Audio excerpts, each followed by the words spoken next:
Hey everyone, welcome back to yet another video. Today's video is all about a new game I'm releasing within the next month or so, and it's called Mercenary's Wish. Now you might be wondering, what is Mercenary's Wish?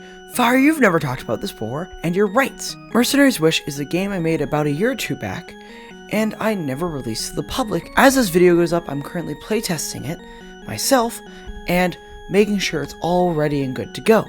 And I will be releasing it for free on itch, probably within the next month or so. How Mercenary's Wish actually plays is very similar to Fire Emblem. It's a turn-based strategy RPG, set in a wartime setting. You play as Colton, who is in fact a mercenary, and you get to see his wish fulfilled throughout the game. You also tag along with your mage friend Tide, and your friend who's on a horse named Percy. The guy is named Percy, not the horse. But yeah, this is just some standard gameplay from it, showing off the first couple chapters or so. For example, the second chapter is, I believe, the Siege at Fort Razla. And it's just a simple beat every enemy kind of map. For context, the game is completely done as it was completed 2 years ago. I'm just adding some finishing touches on it, and I'm going to send it out. For size, it is roughly 26 chapters, including the prologue, in length, which should be maybe 10 hours or so in length, though my estimates might be a little wrong. So it might be just a fun little distraction to get into.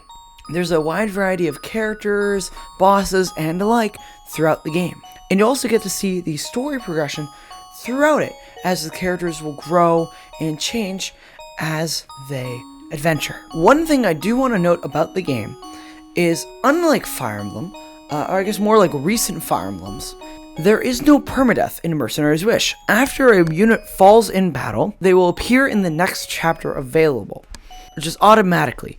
You can't turn it off, as I mostly designed the levels so that style of gameplay is more accustomed. I will say though, is if you did want to just Iron Man it or what have you, what you could do is just deactivate those specific characters or just make them drop all their weapons and like stuff them in a corner or something, I don't know. So it is still possible to do things like an Iron Man run and the like, but just for player sanity mostly, I decided not to have permadeath. And for context, if a unit falls in battle, the most you would miss is some slight flavor text, so it's not a big thing to keep them all alive. So you can sacrifice units, you can try and keep them all alive, however you want to play, you can. But I recommend get attached to your units, obviously, but don't be worried about keeping them alive every single chapter, as it's a-okay to let them drop. There's also different classes throughout the game, such as a mercenary, very simple, standard attacking, one square of range surrounding you.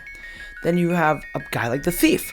Well, like the mercenary, they still have one range with the sword, but they can also use daggers, which allow for that 1 to 2 range, which can allow them to hit 2 spaces ahead of them. Archers have a bow, and they can only hit 2 spaces in front of them, but they are quite fast to make up for that. Mages can hit both 1 and 2 range, but they're all quite frail. Those classes, as an example, there's a lot of strategy that goes into each class, and I hope you use them quite wisely. Anyways, the game will be most likely coming out in the next month or so, and then I'm going to be finishing up the rest of Shadow Dancers, and then development on Critical, and putting in all the beta assets and all that kind of stuff. Anyways, that's about it for this devlog.